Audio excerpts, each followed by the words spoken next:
Nadie lo va a detener. Y por eso todo un gobierno tan asustado, tan violento, amenazando que van a disolver la asamblea, que van a cerrar Polar, que van a seguir, que no dejan que los dirigentes circulemos por el país. Eso no es un gobierno fuerte. Eso es un gobierno débil. Es un gobierno que le tiene miedo a la gente y miedo a un pueblo que ya decidió. Y eso, créeme, que eso es indetenible. Y haga el gobierno lo que haga, sea hoy, o sea mañana o pasado mañana, esa decisión de cambio, esa realidad, se va a imponer para todo el país y se va a imponer para bien. Ahora, ¿usted cree que podrá haber un diálogo con toda esto que se ha presentado en los últimos días en el país, y estos señalamientos de Jorge Rodríguez, estos señalamientos del presidente de la República, del factor oficialista?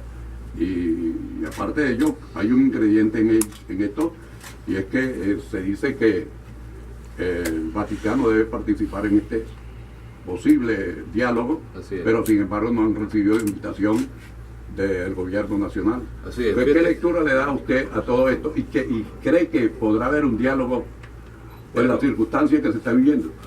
Date cuenta, Argenis, que en Semana Santa, en el domingo de Resurrección, que es el día más importante para los cristianos, el Papa dedicó parte de su mensaje a Venezuela. Y el Papa Francisco, una de las cosas importantes que dijo sobre el tema de la paz y el diálogo en Venezuela, es que quienes están en el poder son los que tienen más responsabilidad. Y quienes están en el poder son los que están llamados a dar el primer paso para demostrar que verdaderamente se quiere que un diálogo produzca el cambio. Y ahí es donde está la falla. Si el gobierno, que es el que tiene todo el poder en sus manos, de la plata, de las instituciones, de las Fuerzas Armadas, del petróleo, de las gobernaciones, de las alcaldías, de los tribunales, todo está en sus manos.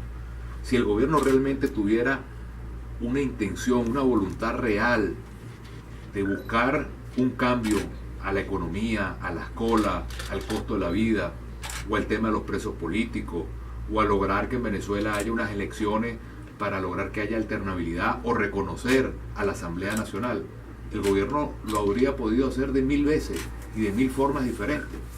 Pero nosotros, que somos absolutamente a favor del diálogo, tenemos el enorme problema que es que no creemos en el gobierno.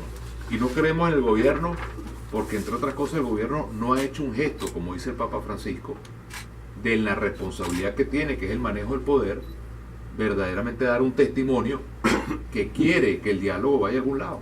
Entonces, ¿nosotros qué pensamos? Que el gobierno hoy quiere ganar tiempo para que con el diálogo se pierda el momento del revocatorio, que el gobierno quiere ganar tiempo para aferrarse al poder, que el gobierno quiere ganar tiempo simplemente para vacilarse el país como se lo vacila todos los días. Entonces, en definitiva, te repito, nosotros somos a favor del diálogo, pero el diálogo significa cosas muy claras. Significa reconocer a la otra persona, significa tener un gesto de que realmente tú quieres dialogar, y significa que el gobierno, que es el mayor responsable, sea el que dé los primeros pasos para ganar la confianza que se tiene que ganar, no de la oposición, del país. Porque lo que te estoy diciendo no es solamente la opinión de la Mesa de la Unidad, es la opinión de toda Venezuela. La gente quiere diálogo, pero no cree en el gobierno. Y quien tiene que restablecer la confianza en sí mismo es el gobierno, no nosotros. Nosotros seguimos adelante simplemente pidiendo que se cumpla la Constitución. ¿Usted no cree que fue una imprudencia de Jorge Rodríguez en señalar que están muertos, ya no va revocatorio, en una forma muy bueno, es lo mismo que sale Escarrá o sale Isaías Rodríguez o Maduro diciendo que van a disolver la asamblea, o es Diosdado diciendo ayer que van a expropiar Polar. Es el mismo miedo. Este es un gobierno que tiene enorme miedo al pueblo, le tiene enorme miedo a la decisión de cambio de la gente. Entonces, cuando Jorge Rodríguez dice el referéndum está muerto, el que está muerto de miedo es él. Cuando Jorge Rodríguez, el referéndum ya se murió, el que le tiene miedo a morirse es él. Porque aquí la decisión que se dio el 6 de diciembre, porque nunca podemos perder de la vista el 6 de diciembre como fecha, fue una decisión en la cual el país tomó una decisión de cambio que es absolutamente irreversible. Y parte del problema que tenemos ahorita, Argenis, es que el problema actual, en el mes de agosto, como dices tú, es que el gobierno todavía no acepta la derrota del 6 de diciembre. Ese es el problema. Y ese es parte del gesto que tiene que hacer el gobierno si quiere un diálogo, reconocer que perdió unas elecciones. Sin embargo, el gobierno se comporta como si ellos hubieran ganado las elecciones, como si ellos tuvieran toda la popularidad del mundo, como si el petróleo estuviera a $150 el petróleo, como si Chávez estuviera vivo, como si ellos tuvieran ahorita todo el respaldo popular. Y ninguna de esas cosas es cierta. El gobierno tiene que tener en este momento la humildad de saber que el país está no en una crisis, está en un caos.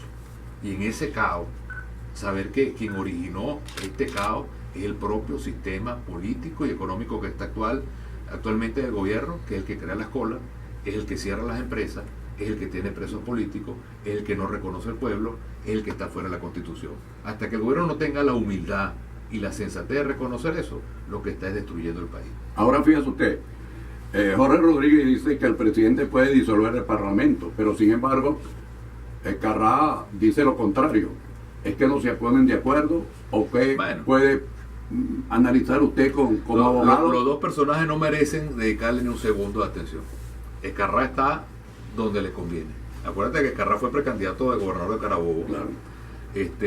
Carrá propuso un momento dado la marcha del no retorno hasta que no se fuera el gobierno al poder, y hoy es el gran defensor del gobierno. Entonces un día dice una cosa, otro día dice otra cosa. De verdad que yo no creo que hay que pararle a ese señor, y a ese día Rodríguez menos, porque al final también es una persona que ni siquiera vive acá y no vive en la realidad. Yo creo que lo que hay que pararle es a los venezolanos que están en las colas todos los días, a los venezolanos que están desesperados, a los venezolanos que quieren un modelo económico distinto, a los jóvenes que no quieren irse del país, sino quieren trabajar en Venezuela y quieren echar para adelante, a las familias que están trabajando duro todos para ver cómo superan la crisis. Esos son los que tienen que ser escuchados. No es Carrá y no es Isaías Rodríguez, que le dedican una cadena. Ojalá le dedicaran una cadena como hicieron ayer y se le dedicaran a la gente en las colas, a la gente que está desesperada, a la gente en los hospitales. Y esos son los que necesitan ser escuchados en este momento. Que el ministro de Relaciones Interiores de mi país esté en la lista de Interpol por narcotráfico. Es una cosa que verdaderamente nunca pensé, ni en el peor momento de Venezuela, que nosotros, la persona que se debería encargar del orden público, que fue presidente de la ONA, que es la Oficina Nacional Antidroga, que debería ser la persona con el mayor sentido del orden, la justicia y la pulcritud, resulta que el mundo entero, si lo encuentra en cualquier lado, le van a poner los ganchos por narcotraficantes. Imagínate tú qué significa eso. Es como si tuvieras un plan, que no estamos muy lejos de eso, en el ministro de prisiones, o tuvieras, ¿qué te digo yo?, a un destructor de la economía, que lo tenemos en el ministro de Economía. Eso pasa en todos los ministerios al final. Lo que tenemos es personas que por su lealtad política están allí en contra de los intereses de todos los venezolanos y simplemente a favor de un sistema que lo que está es tratando de destruir el futuro de los venezolanos. Pero eso, que es tan grave y que es tan doloroso, al mismo tiempo es lo que tiene que darnos a nosotros fuerza para que el país no sienta que esta es la Venezuela que vamos a tener para siempre. Sienta confianza y sienta en este momento que lo importante es que el referéndum, que todo el mundo pregunta en todas partes si va o no va, que sepamos que depende de nosotros. El referéndum no depende de Tibisay Lucena, el referéndum no depende de Nicolás Maduro, el referéndum no depende de Jorge Rodríguez, el referéndum depende de nuestra decisión, nuestra fuerza, nuestra organización y nuestra determinación a que se haga este año. Por eso es que hemos superado los obstáculos y por eso hemos llegado hasta acá. Nadie nos los ha regalado, sino que la gente ha parido el referéndum. Y ese parto continúa y ese parto lo vamos a lograr entre todos los venezolanos y para todos los venezolanos.